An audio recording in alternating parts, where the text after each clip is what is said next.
ya Allah, yang turunkan kitab, yang gerakkan awan, yang tewaskan tentera Ahzab. Kalahkan mereka, kalahkan mereka, kalahkan mereka, dan kemenangan untuk kami.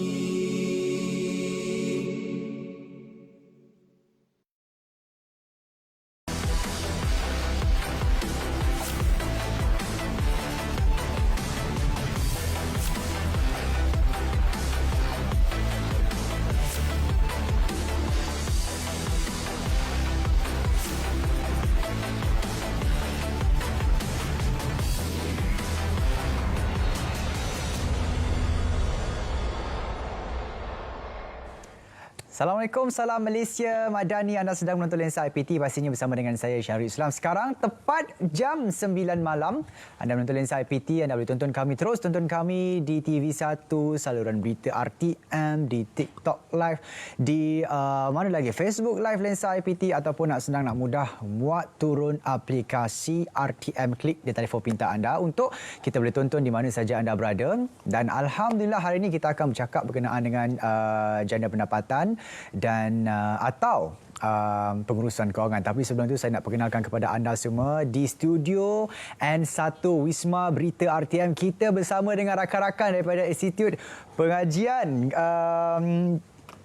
IPG, Institut Pendidikan Guru Raja Melewah Seremban. Novus, jarang studio Lensa IPT ni ada tetamu, tapi kita bawakan hari ini special menemani rakannya yang akan menjadi panel kita pada hari ini. Kita nak perkenalkan untuk berbicara berkenaan dengan janda pendapatan atau pengurusan kewangan.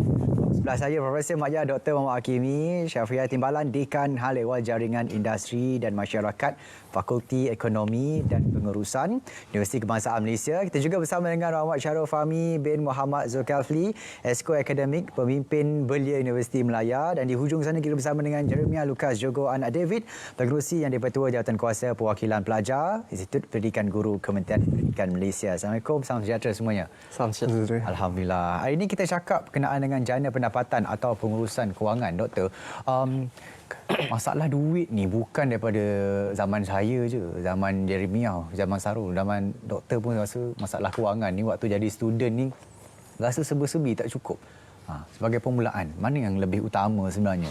Pengurusan kewangan kita yang teruk ke ataupun student ni memang kena cari kerja lebih waktu belajar? Okey, terima kasih Syai untuk permulaan itu.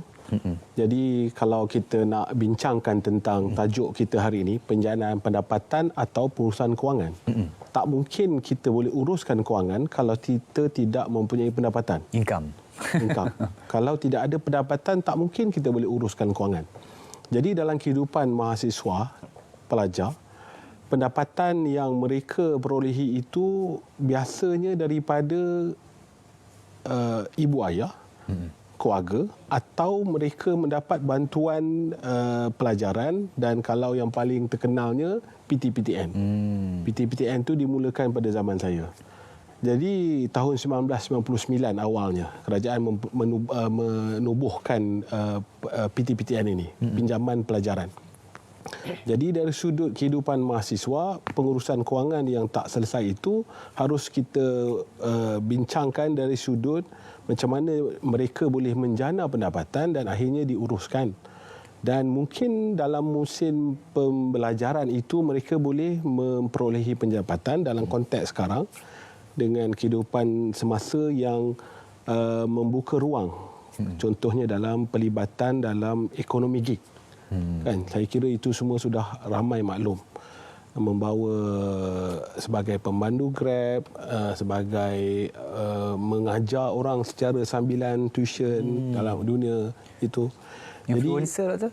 Ya, definitely. Kita boleh menganggap itu juga sebagai salah satu gig ekonomi. Jadi wacana yang kita ingin bincangkan hari ini ialah adakah duit datang dulu ataupun bagaimana? Jadi itu yang saya kira perlu kita perhalusi secara bersama dalam tempoh 1 jam ini. Dan mudah-mudahan kita dapat merungkai di mana keseimbangan itu akan berlaku. Saya kira untuk jawapan ini lebih cenderung kepada pengurusan kewangan itu sendiri yang tidak cekap. Kalau macam Syarul sendiri macam mana? Apa antara kelemahan yang mungkin sebagai kita pelajar sendiri ataupun orang yang tak pernah pegang duit lagi ni, mana lemahnya kita dalam pengurusan kewangan? Bagi pendapat personal saya, kemahiran penabungan seorang mahasiswa itu yang ada kelemahan kerana mahasiswa lebih cenderung kepada berbelanja tanpa diorang memikirkan untuk menyimpan duit pada masa akan datang. Perkara ini kita akan memperbincangkan secara halus sebentar saja lagi. Baik, dia dah bagi jawab, dia bagi soalan tu dekat Jeremiah sebenarnya tu. Jadi kalau ikutkan menabung ni sebenarnya dia subjektif doktor. Dia menabung ada daripada umur 6 tahun pun dah belajar menabung. Ada umur sekolah rendah pun dah belajar menabung. Tak payah tunggu universiti nak belajar menabung. Tapi masalah kewangan ni dia terjadi bila kita kat universiti. Kenapa tu Jeremiah? Baik, salam sejahtera, salam Malaysia Madani dan salam IPG, peneraju kecemerlangan pendidikan guru bertaraf dunia. Jadi untuk terus kepada respon berkaitan dengan soalan sebentar tadi, kita lihat sebenarnya saya tak dapat nafikanlah masalah kewangan ni berlaku di setiap pelajar, terutama sekali mahasiswa di setiap institusi. Tak kiralah IPTA, IPTS, IPG, college community ataupun politeknik, masalah kewangan itu sering berlaku setiap tahun. Jadi apa yang kita lihat pada perbincangan kita pada hari ini adalah sebenarnya adalah pengurusan kewangan itu sendiri. Di mana kalau kita lihat berbalik kepada soalan sebentar tadi, kita lihat sebenarnya bagaimana mahasiswa itu memilih untuk kehendak dan keperluan sebenarnya. Jadi mungkin masalah kewangan itu kurang daripada segi perbelanjaan ataupun menabung.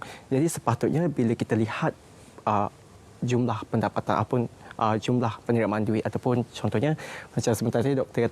Prof dia kata mungkin daripada ibu bapa. Mungkin dekat situ apabila mendapat sejumlah wang yang banyak itu kurangnya pengurusan yang lebih efektif. Contohnya mereka akan cenderung kepada kehendak daripada keperluan sebenarnya. Jadi dekat situ saya dapat rasakan kurangnya daripada segi pengurusan kewangan itu adalah daripada individu mahasiswa itu sendiri, sama ada keperluan ataupun kehendak mereka sendiri. Doktor, kalau di UKM, saya suka di UKM ni dia sebab kat situlah kampus, kat situlah college. Jadi dalam situ sebenarnya orang punya komuniti semua dalam universiti. Tapi ada universiti juga yang kampus dengan college ni agak jauh. Jadi kalau nak ke college kediaman, nak ke kampus tu kena ambil transport, bas sebagainya. Bas pun tak sampai ke depan fakulti, kena berjalan pula. Sekarang ni pula musim hujan. Itu kereta, kenderaan sendiri itu saya kira dah jadi keperluan. Pendapat doktor macam mana? Pertamanya, pelajar UKM ini majoritinya adalah pelajar dalam kategori B40. Jadi kita tengok pelajar dalam negara, pelajar lokal, mereka ini biasanya gunakan bas. Jadi dengan kapasiti yang ada itu, saya melihat majoriti pelajar menggunakan bas. Tetapi sebaliknya, bagi pelajar antarabangsa kami, khususnya yang mereka datang daripada tanah besar China, memang saya tengok ada yang berkenderaan sendiri, ada yang majoritinya menggunakan perkhidmatan Grab e-hailing. Jadi bila kita tengok keadaan tadi, kalau yang saya jawab tadi, ibu bapa pelajar daripada China ini, khususnya daripada China ini, mereka ini menerima pembiayaan dana untuk menampung kewangan mereka di UKM, di universiti daripada ibu bapa. Jadi saya lihat mereka ini datang daripada keluarga yang berada, dan ada yang bila saya tanya tu bulanannya, secara bulanannya melebihi daripada pegawai kita punya gaji. Jadi kita lihat mereka mempunyai trend belanja yang berbeza dengan pelajar dalam negara. Jadi sebagai contoh di FEP UKM kita ada satu mat yang menggunakan teknologi AI. Ada pelajar lokal kata komplain harga di situ mahal. Tetapi tidak bagi golongan yang berduit ini. Jadi di situ keperluannya bila menjawab soalan Syai itu tadi, bagaimana pihak pengurusan fakulti, pengurusan universiti mempersiapkan keperluan yang ada. Maksud saya, ada pasar untuk orang yang kurang ada, dan ada juga orang yang boleh membeli, yang mempunyai kuasa beli. Akhirnya macam saya sebutkan tadi, kita harus memulakan dari mana duit yang akan diperolehi oleh pelajar. Jadi daripada situ barulah boleh diuruskan kewangannya. Jadi tidak bermakna golongan yang tidak ada duit ini tidak hanya duduk diam. Mereka dalam konteks sekarang, dalam seperti yang saya sebutkan tadi, gig economy, kita tengok pelajar kita boleh meniaga air, boleh jadi dropship, boleh macam saya sebut influencer. Saya dengar ada yang TikToknya boleh tahan lah Affiliate. jutaan. Jadi katanya boleh dapat jana pendapatan daripada situ. Jadi dalam dunia sekarang yang saya lihat dia lebih ke arah yang short term punya management, maka ruang yang sangat besar. Macam saya tengok, dok daripada duduk saja tak ada kelas, tak buat apa, baik kita buat Lala Move, baik kita buat Grab macam contoh. Jadi dari situ maknanya menjana ataupun memperolehi kewangan itu tadi boleh dilihat dalam pada zaman saya tak ada sangat. Syai, tahun 90-an dulu tidak ada begitu. Kita bergantung kepada PTPTN dan duit daripada ibu bapa kan. Jadi sekarang kita ada yang ketiga tadi tu. Jadi kehendak berbeza, keperluan berbeza dan Cabaran berbeza. Dan kalau kita tengok sekarang ni, dulu tak banyak pilihan telefon ni kan, contoh kan. Dan pandemik juga mengajar untuk perlunya iPhone, perlunya smartphone untuk dalam pengajian. Dan itu daripada kehendak yang pada awalnya menjadi keperluan. Jadi ianya memerlukan pengurusan kewangan yang baik dan di awalannya perlu bagaimana nak dapat duit. Jadi ada yang sanggup mengikat perut, sanggup buat part time, Sabtu Ahad tak ada kelas untuk memperolehi kewangan dan akhirnya dapat memenuhi keperluan yang mereka pada sesetengah orang melihat ini adalah kehendak. Jadi di situlah kebijaksanaan itu perlu dan membuat satu pertimbangan yang amat berdasarkan kewarasan akal lah. Okay. Jadi kalau di UKM dia sama sikit cerita macam di UM sebab kampus dan juga college ni dalam satu ruang yang sama. Kalau di UM apa antara keperluan di dalam kampus itu sendiri? Sebab kalau kita lihat UM pun agak besar juga Doktor. Satu tempat ada tempat dan saya kira sekarang ni UM dengan ada pasar raya baru buka. Coffee shop baru buka. Best ni UM ni. Apa antara keperluan di UM sendiri? Saya rasa para pelajar boleh mengisi masa lapang dengan bekerja secara part time di mana-mana kedai di dalam Malaysia Melaya kerana peluang pekerjaan yang disediakan di dalam Lembah Kelang ni luas sebenarnya kalau kita dapat lihat. Kerana sebab pelajar ni cuma diorang terikat dengan masa saja. Sebab ada beberapa institut pengajian tinggi yang jadual mereka tidak fleksibel lagi. Kerana itulah sebab mahasiswa tidak mampu untuk menjana pendapatan. Okay. Saya rasa kalau ikutkan cerita pasal flexibility dalam pengajian tu, sekarang pun banyak juga kerja-kerja yang fleksibel. Maksudnya kalau kelas tu habisnya pukul 3, pukul 4 dah boleh start kerja. Katanya gig ekonomi tadi, e-hailing, p-hailing, ataupun dropship, affiliate TikTok katakan. Jadi kerja sambilan sewaktu belajar ni saya tak nampak lagi dia sebagai satu bebanan ataupun keperluan mahasiswa sekarang. Kalau pendapat Jeremiah macam mana? Baik, terima kasih. Untuk lihat kepada bebanan kerja sambilan itu sebenarnya kita lihat kepada individu itu sendiri. Sebab kalau kita lihat, saya tertarik dengan jawapan daripada doktor sebentar tadi. Di mana kalau kita lihat mahasiswa itu hadir ataupun datang daripada pelbagai jenis latar belakang. Jadi kita tidak dapat lihat bagaimana kita dapat compare lah atau banding bezakan bagaimana kehidupan seseorang itu mampu atau tidak memenuhi kehendak atau keperluan itu sendiri. Jadi kalau kita berbalik kepada soalan kerja sambilan itu, kita tengok kepada keperluan kepada mahasiswa itu sendiri. Kalau kita lihat flexibility jadual, mungkin pelajar itu kurang pendedahan berkaitan dengan kerja-kerja sambilan ataupun kurang didedahkan dengan kerja-kerja sambilan. Jadi mereka kurang adaptasikan diri mereka untuk bekerja sambilan itu. Jadi itu akan menjadi salah satu gangguan kepada akademik mereka sebenarnya. Suka saya sebutkan berkaitan dengan gangguan kepada akademik mereka sebenarnya. Sebabnya kalau kurangnya pengurusan kewangan sehingga terpaksa untuk melakukan kerja sambilan itu, mungkin sedikit sebanyak akan mengganggu akademik itu secara total. Itu jawapan. Betul, ada juga yang sampai tak datang kelas apa semua, terlewat bangun, tak siap assignment sebab buat gig ekonomi itu sendiri Doktor. Tapi kita akan bincang berkenaan dengan bebanan kepada pelajar tu untuk cari duit jana pendapatan. Tapi selepas ini kita akan kembali dalam Lensa IPT selepas berehat. Hai,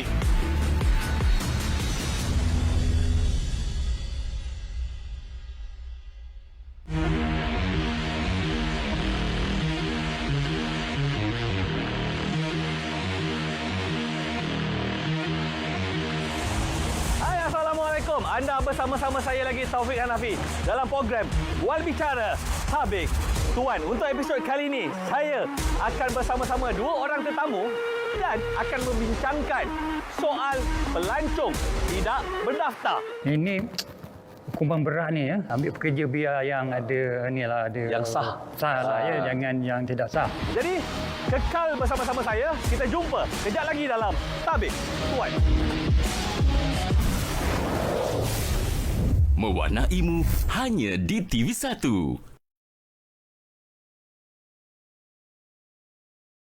Assalamualaikum. Waalaikumsalam. Cik siapa? Ya Tuhanku, kenapa mak tak pernah cakap pun encikkan masa kacak Norman Hakim? Hello. Saya Tuti. Tuti nama dia. Orang gaji baru Cik Kamal. Jangan minum. Okey, seronok. Oh, Abang Kamal pujaan hatiku.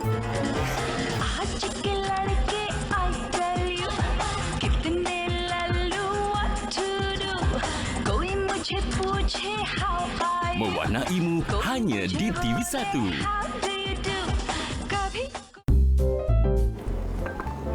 Wow, menarik tawaran kerja ni. Gaji lumayan. Tempat tinggal pun disediakan. Kerja kat luar negara pula tu. Kau biar betul. Kita ni kena hati-hati. Sekarang ni semua benda kita kena teliti. Jangan terperdaya dengan tawaran bekerja di luar negara. Sentiasa waspada dengan kaedah operasi licik sindiket penipuan pekerjaan bagi memerangkap mangsa dengan tawaran pendapatan lumayan dan tanggungan perbelanjaan oleh majikan di luar negara. Setibanya di negara tujuan, mangsa dipaksa bekerja sebagai skamer. Kesengsaraan akibat tipu daya sindiket membuatkan mangsa meminta pertolongan untuk diselamatkan dan dibawa pulang. Laporkan sebarang maklumat berkaitan sindiket penipuan pekerjaan di luar negara menerusi talian dan email berikut. Dalam kelembutan, tertanam azam yang membara, di sebalik keayuan temati kata yang bijaksana. Lincah bergaya, anggun mempesona, wanita tumit tinggi, aktif menggoncang dunia. Tumit tinggi, wanita inspirasi global. Mewarnaimu hanya di TV1.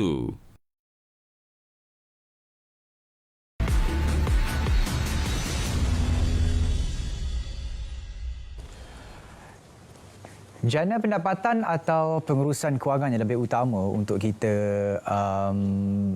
ketengahkan dalam perbualan kita malam ni. Sebenarnya kalau ikutkan tadi Jeremiah cakap, bila kita dah cari kerja, cari duit, buat income sendiri, dah tak teratur masa belajar mana, masa kerja mana. Pendapat doktor macam mana? Pada pandangan saya untuk memberi pandangan tentang apa yang Jeremy cakap, flexibility itu. Flexibility itu dari sudut struktur mungkin bagaimana pelajar itu sendiri yang menanggapi. Kerana sistem universiti bukan macam sekolah. Sekolah tu kalau dah pukul 8-9 macam itulah. Ada pelajar yang kita boleh aturkan. Kita boleh aturkan pelajar, ialah kita semua berada dalam IPT, maka tahu okey kita nak ambil berapa kredit semester ni. Jadi kalau orang itu pelajar itu mempunyai disiplin yang baik, dia boleh atur. Macam yang saya sebut tadi, habis kelas pukul 3, dia tahu dia nak mula hari ini dia nak ada 5 jam. Pukul 4 bahkan 9. Jadi disiplin pelajar itu penting, nombor satu. Tapi dalam masa yang sama juga, bagaimana pihak fakulti dan juga universiti untuk menyediakan program akademik yang fleksibel. Maksud saya fleksibel macam mana? Program yang boleh memberi satu keselarian dengan program yang boleh menjadi pendapatan. Contohnya keusahawanan. Okey. agenda UKM sekarang ni dia ada dua perkara, iaitu yang pertama dari sudut penjanaan pendapatan, universiti diminta untuk menjana pendapatan, bukan belajar aja jana pendapatan. Okey. Dan yang keduanya, universiti perlu mengambil kira kebolehpasaran graduan, graduate employability. Dan salah satu dalam kebolehpasaran graduan ialah bagaimana pelajar ini boleh terlibat langsung dalam aktiviti keusahawanan. Ya. Jadi saya punya pandangan keusahawanan ni macam kerja sendirilah. Kita sendiri yang tentukan macam mana kita boleh dapat duit. Jadi bos, kan? Ya, kita yang tentukan.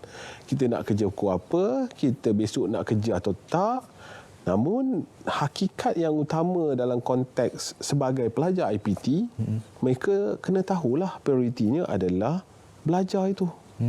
Jadi belajar itu adalah amat malang kalau kita ada kes, ada contoh yang pelajar seronok sangat meniaga ni sampai dengarnya boleh menjana pendapatan lebih daripada gaji pensyarah Promadiyah, bertaraf Promadiyah sebulan, maka dia dah lupa dah. Dan akhirnya kita terpaksa ada intervensi untuk tarik balik.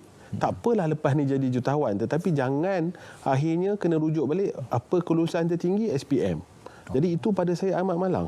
Jadi universiti adalah satu lapangan medan untuk mempersiapkan diri pengalaman, dan apa tajuk yang kita bincangkan ini, menjana pendapatan, adalah ruang yang sangat terbuka.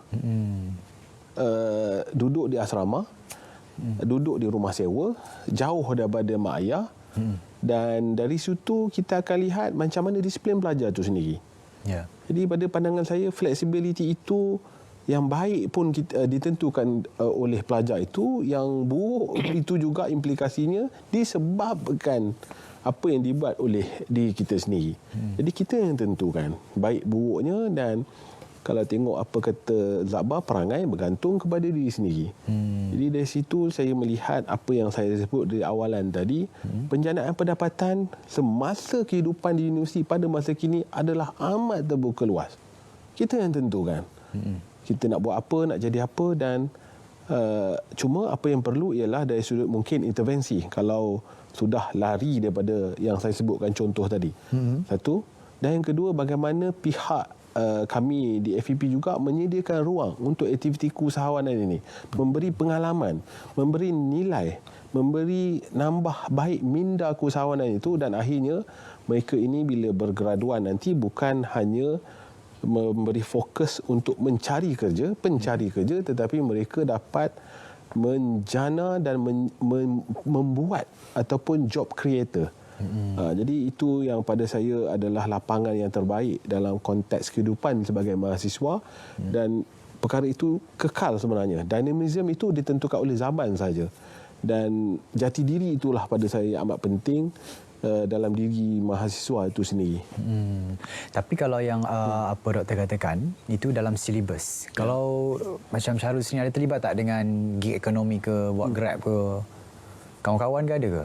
Macam tempat saya ada juga kawan-kawan saya yang buat gig ekonomi ni, macam diorang hantar makanan ke bilik dan diorang buat sendiri punya. Sendiri punya diorang masak, lepas tu diorang jual dekat bilik ke bilik. Itu pun boleh meraih pendapatan juga. Sebabkan biasalah mahasiswa ni diorang kesutukan masa nak beli makanan. Perkara tu pun kita dapat ruang lah untuk kita dapat cari ruang untuk mendapatkan duit. So kalau lelaki masak hantar ke bilik perempuan macam tu? Kalau lelaki ke lelaki, perempuan ke perempuan macam tu. Saya niaga kat UM macam tu. Kalau masak tu masak kat bilik sendirilah. Masak dekat bilik sendiri. Doktor kena bagi tahu ketua college. Jangan. Kat rumah sewa. Mungkin rumah sewa. Ramai rumah sewa kan, banyak rumah sewa. Doktor dah backup lah. Sebab saya alumni UM. Alumni kan. Dia faham. Sebelum awak buat, doktor dah buat.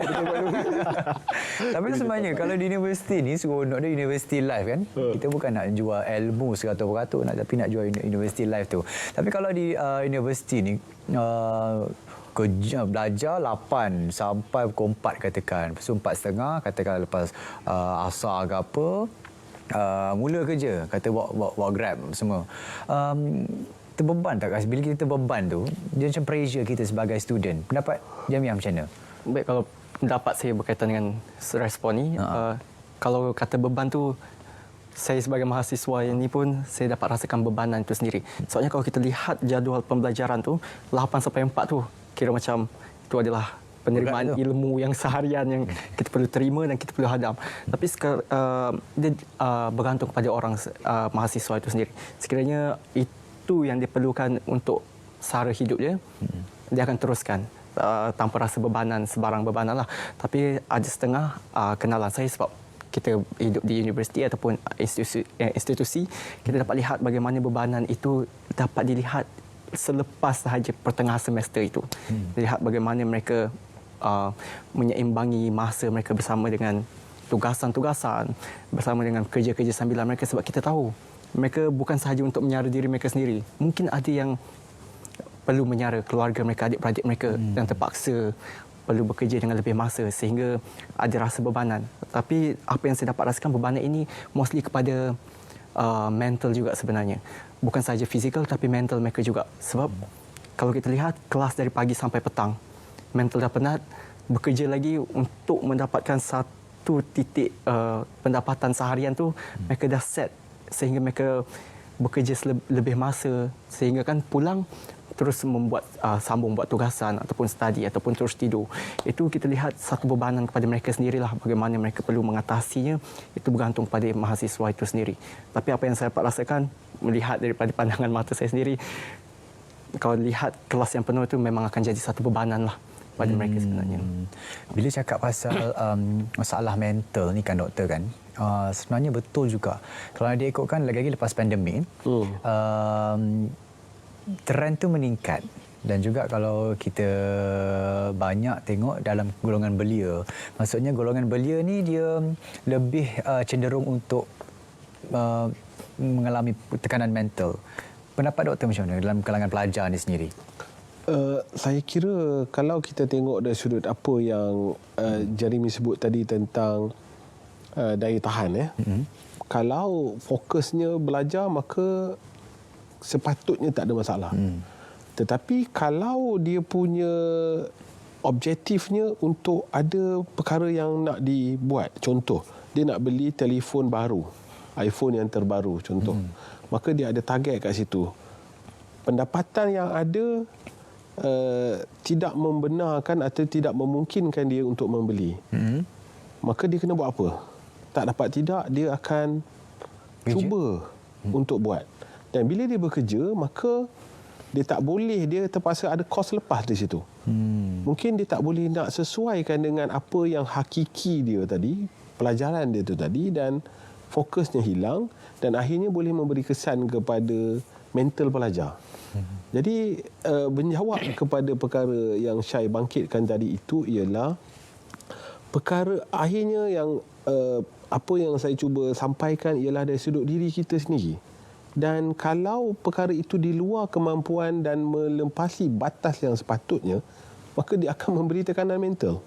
Okey, kalaulah tekanan itu disebabkan desakan hidup, ibu bapa saya sebut tentang pandemik tadi, diberhentikan kerja, maka pihak kerajaan telah menyediakan ruang untuk bantuan.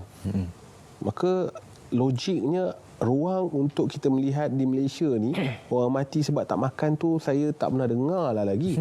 Orang Malaysia ni mati sebab lebih makan, kan? Jadi rasa saya. jadi kita melihat tekanan itu disebabkan apa? Okey, maknanya kalau tekanan yang logik dan secara semula jadi, maka banyak bantuan yang ada dalam komuniti.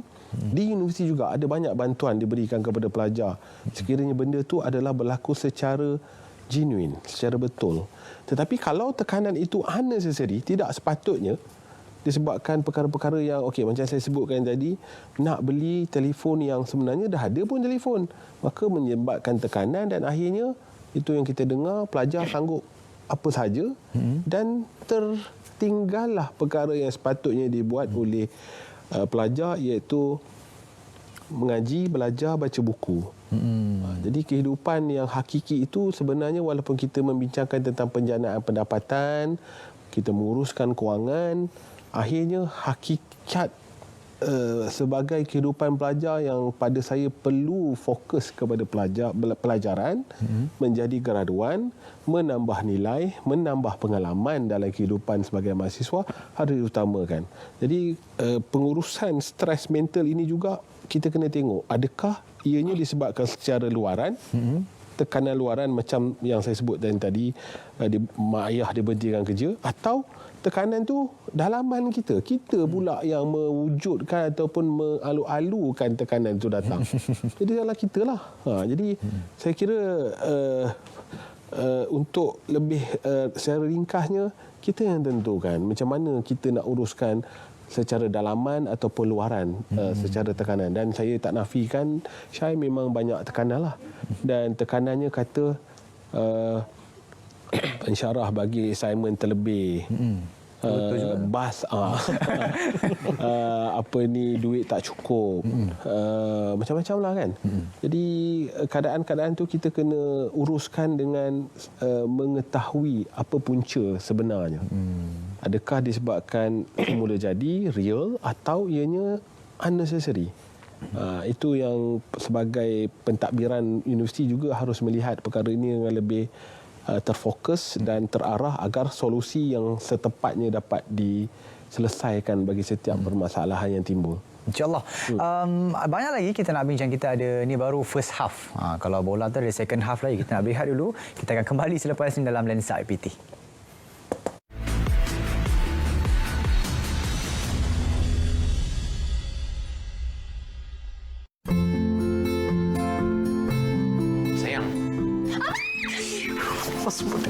Abang jangan terkejut satu hari nanti Syara tu terus tak nak balik kampung ni, tinggalkan kita. Besar cinta kita.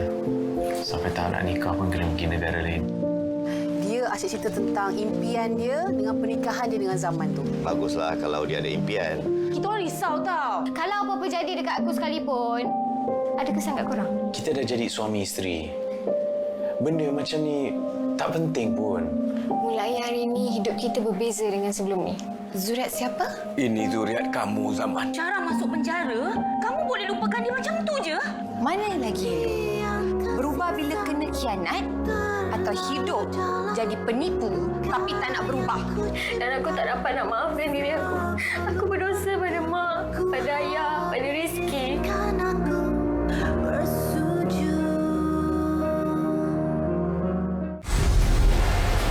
From the planet's most stunning state-of-the-art structures. This is the most challenging engineering project happening in the world at the moment.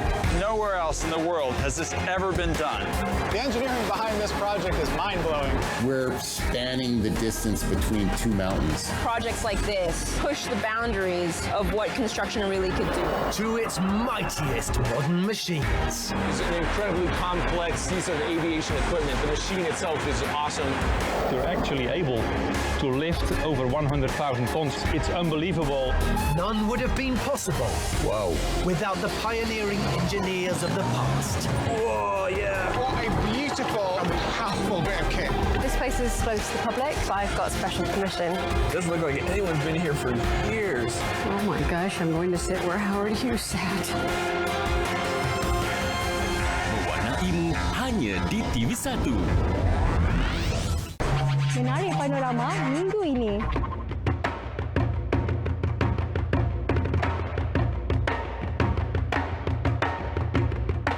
Banyak yang teringin tapi tak boleh.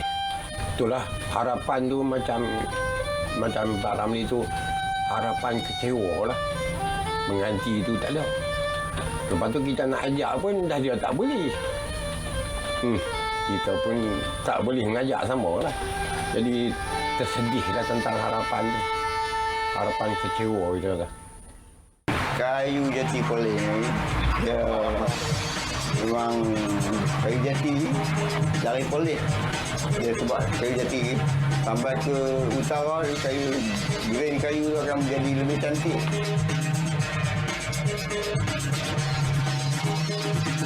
Mewarnaimu hanya di TV1.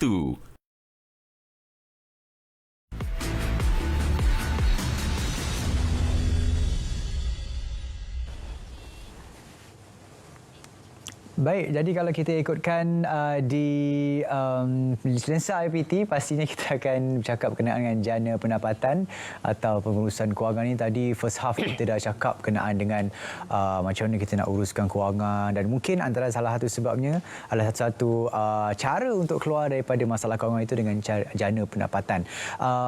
Masalah jana pendapatan ni sendiri, kalau kita ikutkan, dia dah efek, tadi kita dah cerita pasal efek dengan masa belajar, dah jadi stres, dah jadi depression dan sebagainya. Kalau macam Syarul sebagai exco akademik UM sendiri kan, mungkin ada tak kawan-kawan yang datang cakap stres lah apa semua ni, ada ke? Kalau mengenai mengadu tentang tekanan ni, pasal belajar memang ramai lah yang jumpa untuk membicarakan tentang soal ni. Kerana mereka pun tak tahu lagi dekat mana nak mengadu tentang tekanan mereka. Sebab mereka tak terdedah dengan begitu dalam lah mengenai kesedaran tekanan mental ni. Kerana pihak kaunseling universiti sendiri patut berjumpa dengan orang untuk membincangkan tentang soal ataupun mengawal tekanan mereka ni. Saya rasa universiti patut mengambil pendekatan lah, ataupun patut orang cakap tu melaksanakan program kesedaran mental. Yang ramai datang perempuan ke lelaki? Yang ramai datang kita tak tahu.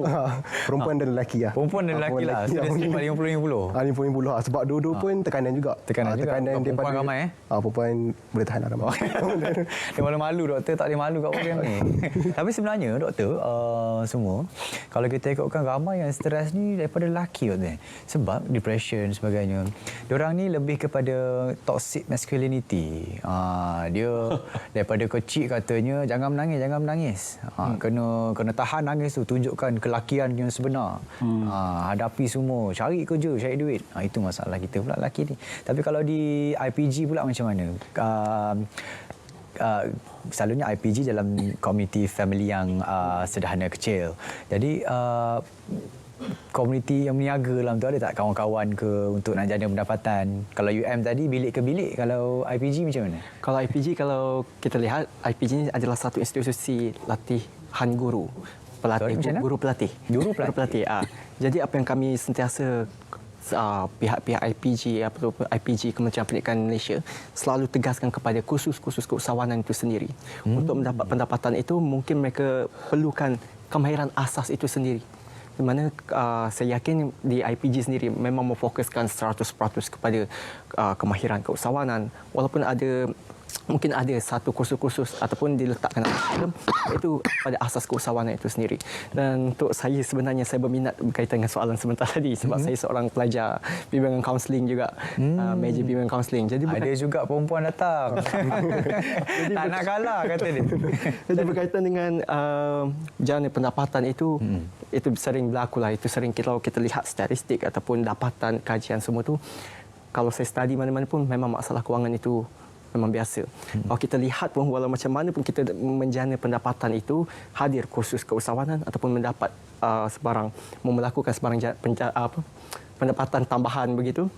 Tapi tanpa pengurusan kewangan itu sendiri akan menimbulkan satu isu negatif kepada mereka sendiri. Mana doktor sendiri ada mengatakan daya tahan itu sendiri. Jadi untuk pendapatan itu, saya yakin di IPG kami memfokuskan terlebih dahulu berkaitan dengan kemahiran asas keusahawanan itu sendiri untuk pengurusan kewangan dan sebagainya. Kalau di UKM, UM, saya tak ada masalah untuk menjana pendapatan, tak kisah daripada segi silibusnya ke daripada universiti ataupun outside dari luar. Kalau di FEP sendiri, Fakulti Ekonomi Pengurusan, apa antara langkah sebenarnya untuk masalah pengurusan kewangan di universiti itu dapat diselesaikan dalam kalangan pelajar? Okey, yang pertamanya kalau kita di UKM, kita ada, bagi Muslim kita ada bantuan zakat. Okey. Jadi bantuan zakat ini secara logiknya buat masa ini saya diberitahu memang mampu membantu, bukan menyelesaikan secara total, tetapi membantu bagi isu-isu kewangan yang mendesak. Sekurang-kurangnya tidak timbullah perkara yang saya sebutkan tadi, tak cukup makan, tak dapat makan dan akhirnya memberi tekanan dalam pembelajaran. Itu yang pertama. Yang kedua, kita lihat juga kalau saya nak menyebut Fakulti Ekonomi Pengurusan, kita ada satu platform yang kita namakan Khidmat Budi. Khidmat budi. Di situ kita memberi khidmat dan budi kalau kita alur-alurkan dari mana pihak industri, pihak alumni, pensyarah meletakkan sumbangan di situ dan kita bantu.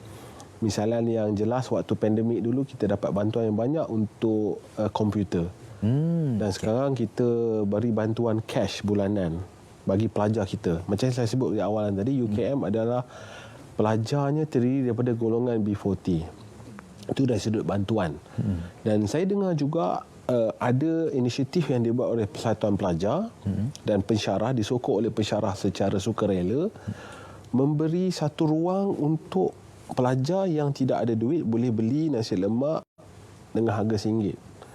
Nasi tengah hari, satu lauk, satu sayur, RM3, RM4. Jadi itu yang saya sebut tadi. Kita cuba wujudkan secara kooperatif, ada ruang, ada pasar untuk orang yang ada duit untuk membeli. Ada orang yang mampu untuk hanya RM1, RM3, maka ada ruang untuk mereka membeli. Dan bagi yang tidak ada langsung duit, juga ada ruang dengan bantuan-bantuan yang saya sebutkan tadi.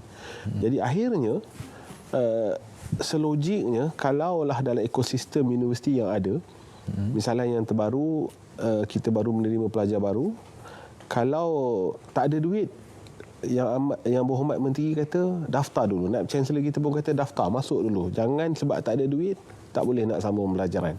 Jadi di situ saya melihat ada tendensi kecenderungan untuk melihat masalah kewangan itu bukan isunya. Tetapi sejauh mana keazaman kita untuk ke hadapan. Yang saya sebutkan tadi bukan isu keperluan sangat, tetapi kadang-kadang pengaruh budaya itu, pengaruh sekitar itu. Okey, kawan ni sebenarnya dia dapat mak ayah dia memang orang berada, maka logiklah dia pakai. Tapi sebabkan dia nak ikut kawan, maka dia terpaksa membuat perkara yang di luar daripada sepatutnya dan akhirnya memberi tekanan apa yang kita bincangkan tadi. Jadi di situlah ruang dan saya melihat bagaimana sinergi antara pihak pengurusan, pihak akademik, pihak ahli akademik, persatuan pelajar, unit zakat, unit bantuan, unit kaunseling juga. Saya kira semua universiti ada di situ dan bersinergi untuk menyelesaikan sebarang perkara yang ada. Kalau di UM, saya kira dulu ada food bank. Betul. Ataupun tempat untuk kita salurkan makanan kepada mereka yang memerlukan. Sekarang masih ada lagi ke? Sekarang food bank masih ada. Itu diprovidkan oleh pejabat zakat, Wilayah Persekutuan lah. Mereka providkan makanan untuk digunakan oleh student B40 ataupun student yang tidak berkemampuan untuk mereka makan dan untuk support lah mereka punya pemakanan tiap-tiap hari. Selain daripada food bank, apa lagi bantuan yang UM bagi UM providkan bantuan zakat dari segi kewangan, kerana daripada segi kewangan itulah pelajar boleh beli buku ataupun untuk menggunakan pengangkutan lah tiap-tiap hari mereka ke kelas. Itu saya percaya kalau semua universiti ada macam ni kira tak ada masalah, sebab sekarang ni satu masalah yang kita dapat adalah mereka ni daripada kalau diploma tu dia orang sambung lagi belajar doktor. Lepas diploma tu dia dah start lose interest, dah tak minat nak sambung belajar sebab daripada sekolah memang kalau boleh daripada sekolah tak nak sambung belajar sebab dah boleh dapat duit form 3, dah boleh dapat duit 3,000, 5,000 lagi tinggi bila gaji mak dia macam mana. Sekarang ni macam mana? Orang tak nak sambung belajar sebab tak ada duit. Bagi saya untuk kehidupan kita pada tahun 2023 ni saya rasanya stigma macam tu tak sepatutnya ada lah. Sebab tapi dapat duit banyak Jeremiah. Itulah. Pendapatan tu mungkin kita boleh tengok dalam jangka masa yang pendek untuk sekarang. Tapi kalau kita lihat pendidikan itu tetap backup plan kita, di mana pendidikan walau macam mana pun pendidikan yang kita dapat itu akan secara berterusan sehingga sepanjang hayat lah. Di mana mungkin hari ini kita boleh menjadi kaya tapi kita tak tahu 5 hingga 10 tahun yang akan datang. Tetap kita perlukan ada education kita untuk melayakan diri kita untuk terus mencari peluang pekerjaan yang lain ataupun sebagainya. Jadi untuk saya tidak wajarlah untuk ada satu stigma yang mungkin saya tak lebih baik saya bekerja ataupun tak payah bersama belajar sebab saya dah dapat duit ni banyak untuk sekarang. Tapi kalau kita berfikiran secara rasional dan sebagainya, sebaiknya pendidikan itu adalah nombor satu lah. Pendidikan itu nombor satu. Dan untuk menjana pendapatan itu tidak ada masalah sebenarnya. Macam mana kita lihatnya adalah kita lihatlah dalam efek dalam jangka masa yang panjang. Macam saya mention, katakan sebentar tadi, 5 tahun. Kita lihat je 5 tahun yang akan datang. Macam mana pendapatan kita pada waktu itu. Adakah sama dengan hari ini? Macam saya cakap tadi, beribu-ribu gaji macam pejabat awam. Mungkin kita boleh nampak hari ini saja. Tapi untuk menyambung pengajian itu, saya rasakan itu adalah lebih baik. Teruskan sama pengajian. Seperti doktor mention sebentar tadi, teruskan sama pengajian. Pembiayaan yuran tu kita lihat sebentar nanti. Yang penting sama pengajian itu adalah pentinglah untuk kita lihat penjanaan pendapatan pada hari ini, kita lihat kepada pendidikan itu sendiri. Sebab pendidikan adalah nombor satu untuk kita lihat pada jangka masa yang panjang. Doktor, kalau tadi masalah kewangan tak nak sambung belajar, sekarang ni diorang ni dah ada duit. Macam masalah yang sama juga. Diorang ni dah ada duit, tak nak sambung belajar.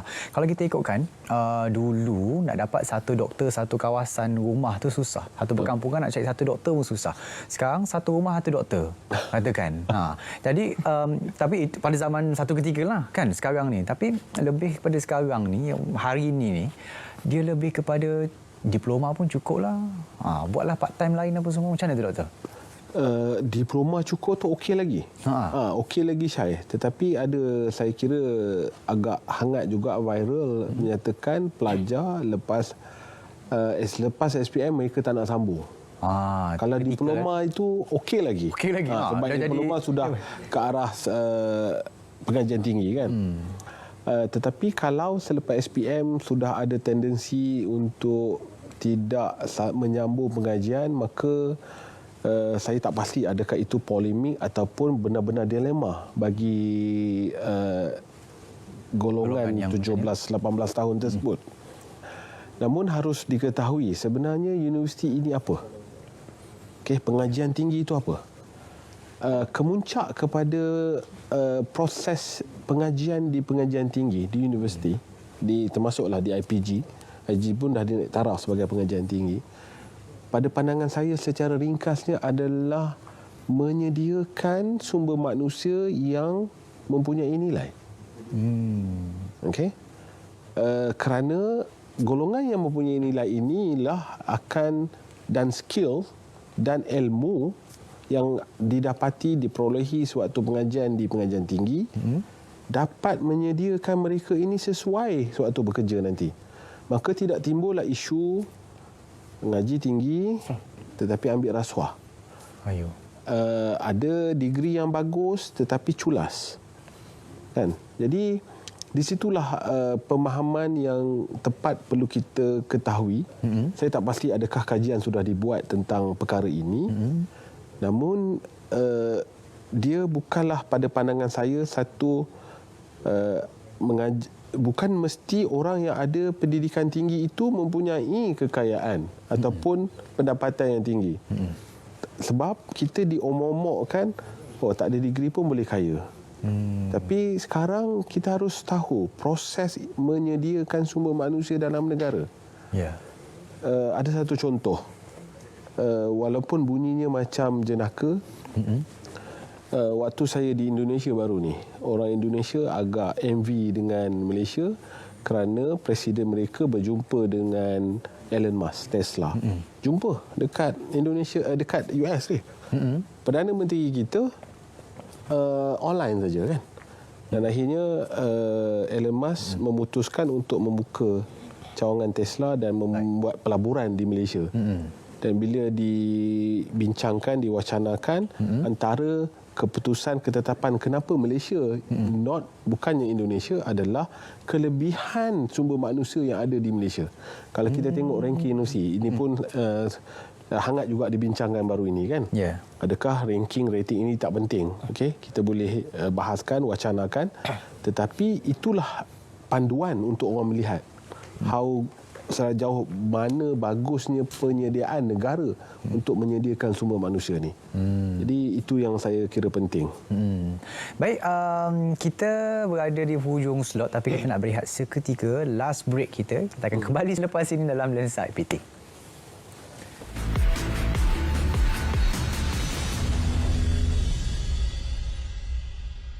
Dan kita harus sampaikan kepada kawan-kawan kita, baik orang Islam atau orang Cina atau India, Sabah atau Sarawak, isu ini isu bersama.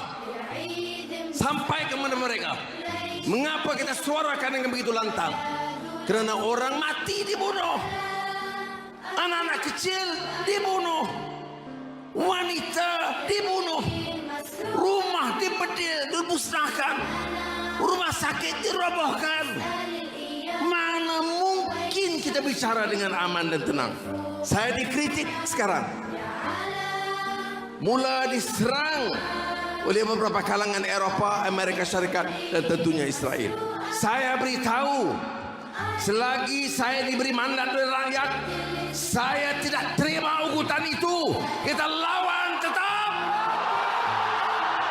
Kami tahu, don't ever think of threatening us. Malaysia is a fiercely independent country. We decide what is right. We understand the meaning of freedom. We are with the Palestinian people in their struggle. Yesterday, today, and tomorrow, inshallah.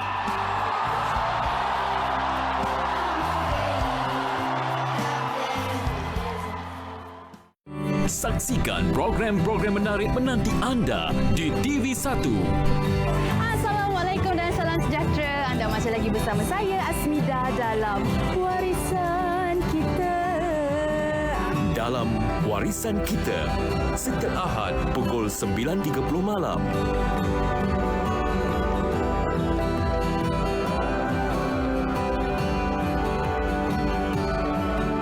Mewarnaimu hanya di TV1. Saksikan program-program menarik di TV1.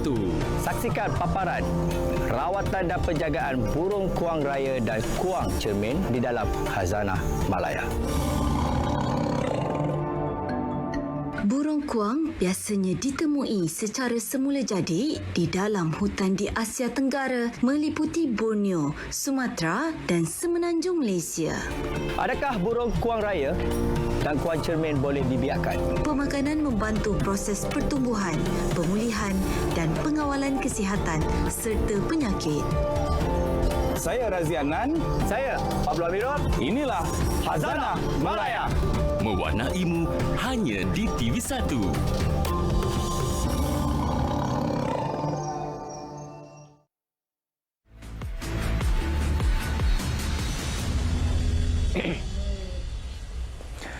Baik, kita berada di penghujung slot Lensa IPT. Pastinya kita nak tahu sedikit seringkasnya apa antara nasihat ataupun yang kita boleh bawakan kepada pelajar yang ada masalah kewangan, dilema masalah kewangan ataupun kena jana pendapatan. Jeremiah, silakan. Oh, saya dulu. Baik, berbalik kepada soalan itu, macam mana pun kita dapat pendapatan tambahan ataupun penjanaan pendapatan, kita masih lagi berbalik kepada pengurusan kewangan. Nasihat saya memang pengurusan kewangan itu memang adalah pentinglah. Di mana kita lihat pengurusan kewangan itu sebenarnya memainkan peranan kepada kehidupan pelajar itu sendiri. Di mana kalau kita lihat banyak bantuan dan inisiatif yang dikenakan oleh kerajaan pada hari ini membantu kehidupan sedikit sebanyak, walaupun sedikit sebanyak itu tetap membantu kepada kehidupan pelajar yang ada di Malaysia pada hari ini. Jadi untuk kepada saya, untuk diri saya dan untuk mahasiswa di luar sana, pengurusan kewangan itu haruslah menjadi salah satu kemahiran asas yang kukuh kepada mereka untuk meneruskan kehidupan mereka sebagai seorang pelajar di institusi. Doktor, last tips mengurus kewangan untuk pelajar. Saya melihat penjanaan pendapatan dan pengurusan kewangan ini adalah satu proses. Proses itu ditentukan oleh jati diri kita, pemikiran kita dan perasaan kita. Kalau jati diri kita objektifnya tidak tepat, maka proses menjana kewangan pendapatan dalam kehidupan dan pengurusan kewangan itu juga akan tidak tepat. Jadi kita yang tentukan dan akhirnya kita yang akan mendapat impaknya. Pendek cerita, jangan yang dikendong tak dapat, yang dikejar ciciran. Betul. Baik, terima kasih. Kita nak ucapkan sebenarnya kepada semua tetamu kita hari ini bersama dengan Profesor Madya Dr. Muhammad Hakimi Umar Syafiai, Timbalan Dekan Hal Ehwal Jaringan Industri dan Masyarakat Fakulti Ekonomi dan Pengurusan Universiti Kebangsaan Malaysia UKM, bersama dengan Muhammad Syarul Fahmi bin Muhammad Zulkafli, Eksekutif Akademi Pemimpin Belia Universiti Melaya. Juga terima kasih juga kepada Jeremy Lukas juga Ana David, Pengerusi yang Petua Jawatankuasa Perwakilan Pelajar Institut Pendidikan Guru Kementerian Pendidikan Malaysia, dan tak lupa juga kepada penonton-penonton kita di studio daripada Institut Pendidikan Guru Raja Melewar Seremban. Terima kasih kerana memberikan sokongan anda hadir ke studio malam ini, dan insyaAllah terus ikuti kami kepada penonton dan juga semua ikuti kami Lensa IPT di Lensa IPT Facebook, TikTok, Instagram. Kita akan berikan kepada anda segala penerangan, segala perkembangan Institut Pengajian Tinggi dalam negara, dan kita akan bawakan juga kepada anda topik-topik menarik setiap minggu. Terus bersama kami dan Lensa IPT. Saya Syarul Islam. Assalamualaikum. Kita berjumpa lagi.